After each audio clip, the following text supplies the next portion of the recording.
Live, the news on NBC 6 at 6 starts now. As Speaker of the House, I solemnly and sadly open the debate on the impeachment of the President of the United States. If we do not act now, we would be derelict in our duty. Now at 6, a live look at Capitol Hill. An historic day unfolding right now as the House prepares to vote on President Trump's impeachment. Well, debate on 2 articles of impeachment against President Trump has been going on now for hours. The vote set to take place at any time now. Good evening. Thanks for joining us. I'm Jawan Strader. And I'm Jackie Nesbral. Thanks for joining us. NBC 6 reporter Steve Litz has been following along and brings us the latest. Steve. And hi, Jackie. Lawmakers are reaching the end of their final lengthy debate on whether to impeach President Trump or not. He has been out of sight all day, making his point with a tweet this morning as the proceedings got started. After months of political wrangling, the U.S. House is on the brink of impeaching President Trump.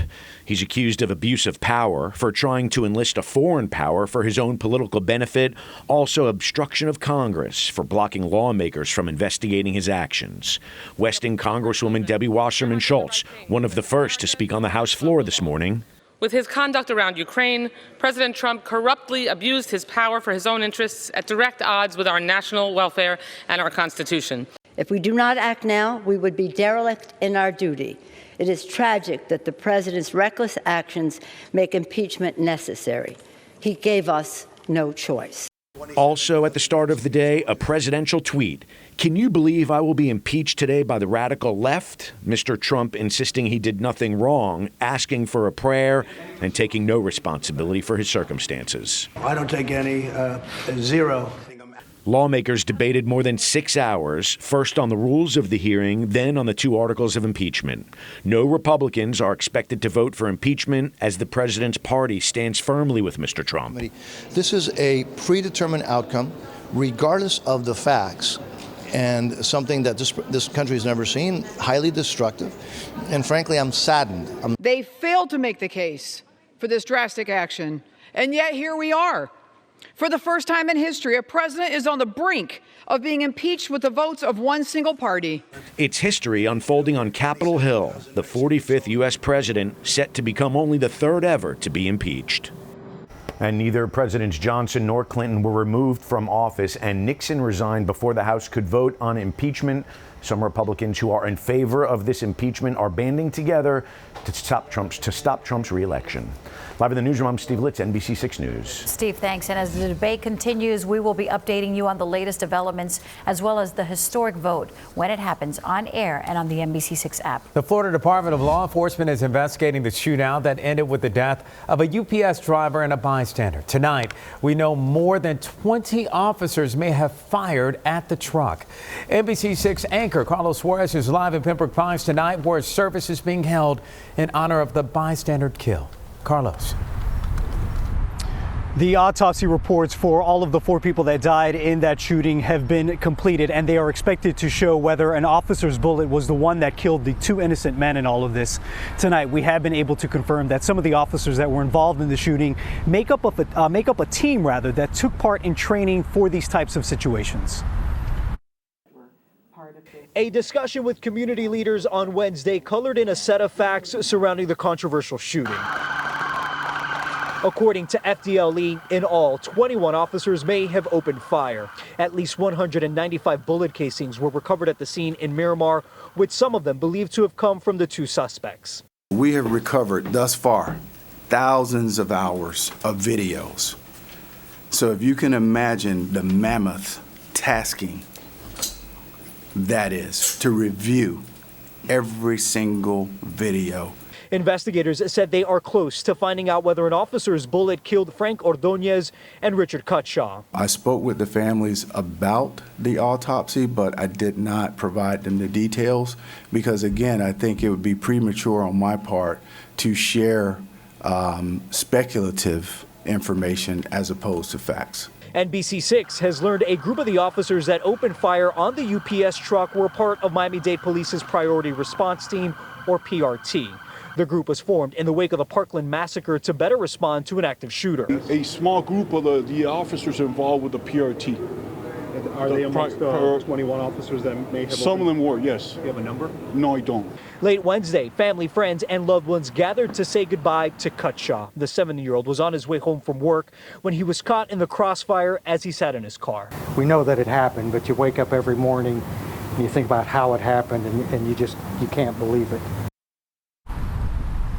All right, so one final note here. The police director could not say whether at some point in this chase, senior leadership ever got on the police radio to try to give officers some directions.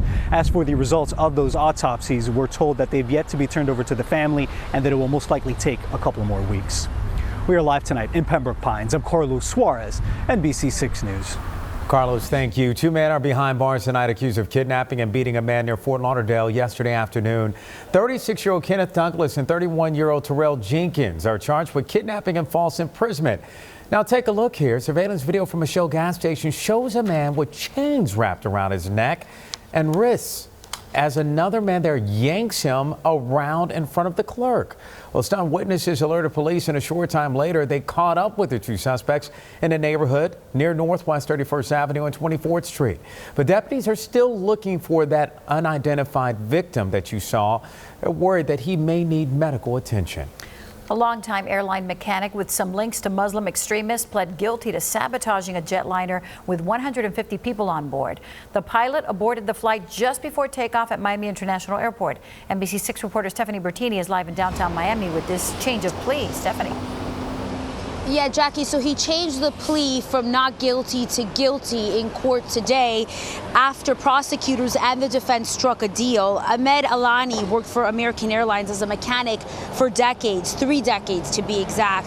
He faced the federal judge and changed his plea with the assistance of a translator just after 4 p.m. Alani is 60 years old and a naturalized U.S. citizen, originally from Iraq. Prosecutors had said that his brother, who's in Iraq, may be involved with the Islamic State extremist group, and that he had made statements wishing Allah would use divine powers to harm non-Muslims. Again, that's according to prosecutors, what they had said earlier in the case. Now, in court today, no mention of any connection to ISIS with this case. He's worked for the airlines for 30 years. He never intended to ever harm anybody. This is somebody, as you heard the government say, was motivated to earn some extra overtime. Simple as that. He knew exactly what he was doing, to never put the plane in danger, never to put any of the passengers in danger. All he wanted to do was for that plane to be taken to maintenance, and he would get the opportunity to earn a few extra bucks. And he had said that all along, that he never intended to harm anybody. So essentially, with that plea, what basically happened is he pled to one charge, which had to do with tampering with the plane. He could face up to 20 years in prison, though. Sentencing set for early March now, March 4th to be exact. I'm reporting live, Stephanie Bertini, NBC 6 News. Stephanie, thanks. One day after a chase ended in a bailout in Florida City, police are still investigating the incident, including 2 shootings that may be connected to the suspects. NBC 6 investigative reporter Willard Shepard is live in Florida City with what we know today. Willard. Mr. Davis, you were arrested for 3 counts of attempted felony murder. Wednesday, 29-year-old Deshaun Davis was brought to court to face serious charges. He's not charged in the chase, where police say he was in the back seat. Instead, he's charged with a shooting earlier that day. Police say he shot a man who was in his car with his wife and child. So in here it says that the male subject with dreadlocks began to shoot their vehicle. And there were victims shot during the incident. There were also a child in the car. Tuesday afternoon, the white Dodge tried to race away from police on the turnpike, first going northbound and then back southbound before ending up on US 1 and in Florida City. That's where police say Davis and 3 others bailed out of the vehicle and started running. Officers say they caught up with Colby Collier, Robert Nelson, and Davis. The judge decided to keep Davis behind bars for now. Well, there's probable cause for attempted first-degree murder for counts 1, 2, and 3. It's no bond.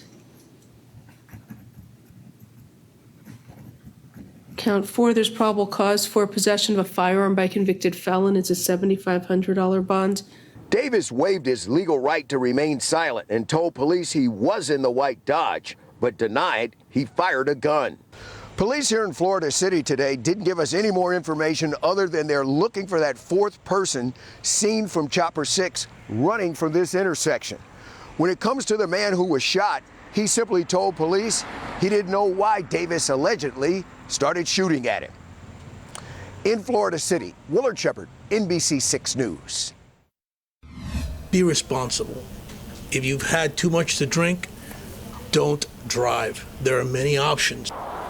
Well, it is the holidays out there, which means that many of you may be partying and drinking out there, which is why families of DUI victims are reminding us not to drink and drive. NBC6 reporter Amanda Placencia is live in Northwest Miami-Dade with a look at today's event that hopes to raise awareness on the dangers of drunk driving. Amanda.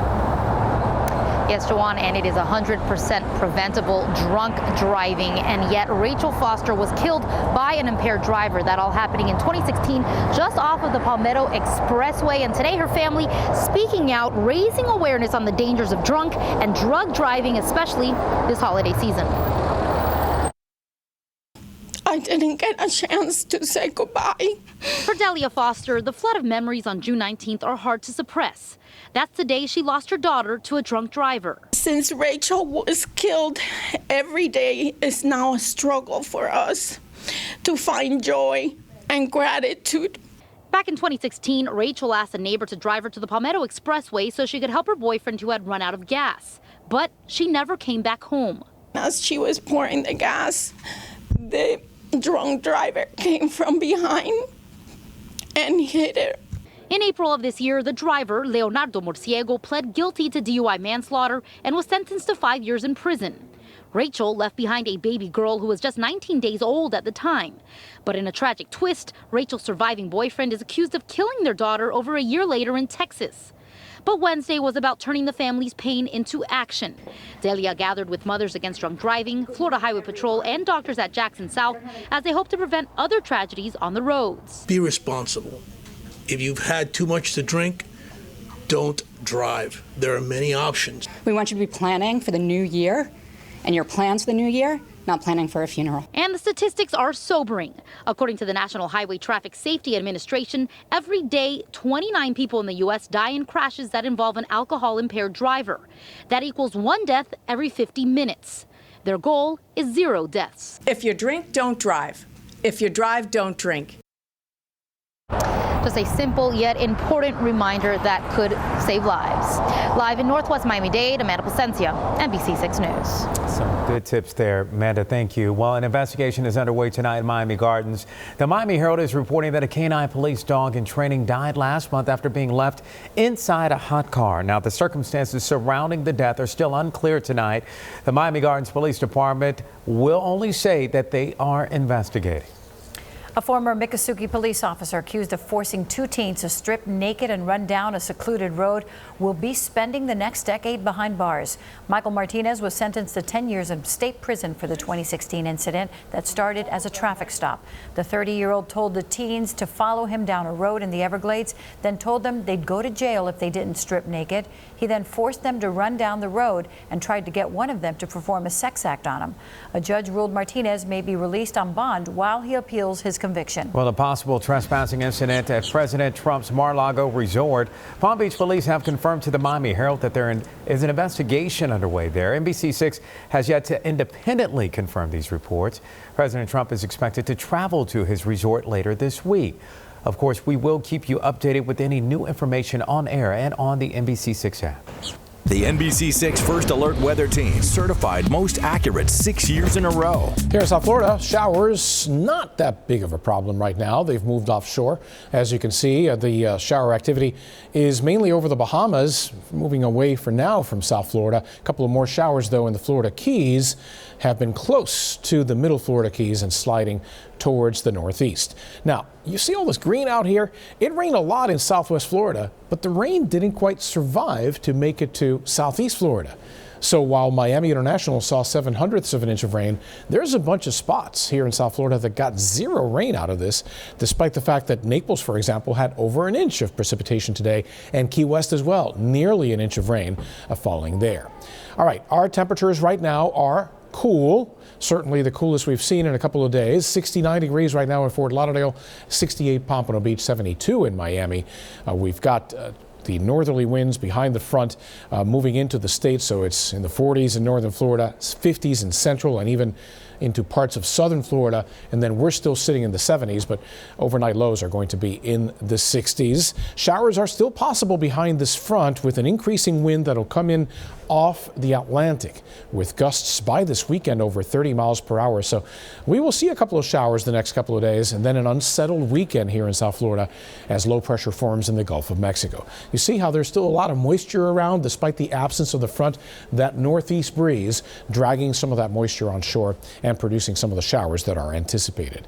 So here's a look at Thursday, and yeah, a lot of clouds around, some green, not a lot of it, but enough scattered showers to keep them in the forecast to the tune of a 40% chance for tomorrow. Certainly drier. I mean, if you get up to West Palm Beach, Jupiter, and points north, or maybe from Fort Myers and points north, it's a lot sunnier tomorrow in those spots than it will be down here in South Florida. Overnight tonight, mostly cloudy, still a chance for a lingering shower.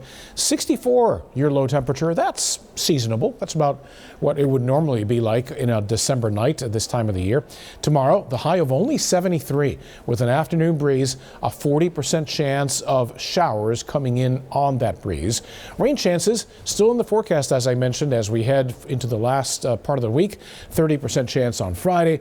And then by Sunday, a 70% chance. This weekend could potentially at times be wet and windy, especially Saturday night into Sunday. Parts of Saturday won't be that bad. We'll see some sun during parts of the day on Saturday. The other thing of note in this forecast is that temperatures don't return to 80 for 7 days. They're not going to be necessarily too cold at night. We'll be above 60, but the days will be seasonable, so no heat in the forecast for the next several days. That's it for weather. Back to you. All right, John, thank you. Well, the impeachment debate today provided a unique history for students to see history in action rather than just read about it in a textbook. Today, members of FIU's Model UN team gathered to watch the proceedings and discuss it among themselves. So we sent Ari Adzer to eavesdrop. Here's Education on 6 Impeachment Edition. This president put his interests before those of this nation. From impeachment as an imperative to impeachment as an overreach. And it cannot be based on nothing more than spin and hearsay. The debates in the House and ultimately the vote on impeachment are a chance to watch history as it happens, an incredible learning opportunity for these FIU students. Absolutely. This is a pure case of Article 1 versus Article 2, right, of the Constitution to say, hey, how much power does the president truly wield? And two, how much power does Congress have to be able to check the president? Nobody, not even the president, is above the law. And I feel like that's the main message here. I don't believe it's going to affect Trump at all. It's core base is still going to be there. The opinions among this group vary greatly as to whether or not the president should actually be removed from office. But everyone here seems to agree that the impeachment process itself is legitimate and should be happening. I believe that the founding fathers, when they were writing this document, they saw this as a very imperative thing to mention because we were coming from a monarchy. We were coming from an individual that had ultimate power. There has to be a system of checks and balances. One's talking about the substance, the Democrats, whereas the Republicans are talking about the process. Both are potentially right here. The students know there's almost no chance the president will be convicted in a Senate trial. So what happens next? We must try to vent whatever anger's out there, let it through, and now this through begin a repairing system that allows us to realign not only Republican Democratic parties, but rather realigning for the American people. The optimism of youth. Gotta love it. At FIU, Ari Adzer, NBC 6 News. Gotta love our youth, right? Love their opinions. Absolutely. And that's all for now. We will be updating you on the latest developments out of Capitol Hill on air and on the NBC 6 app. And of course, we'll see you on air on NBC 6 tonight at 11.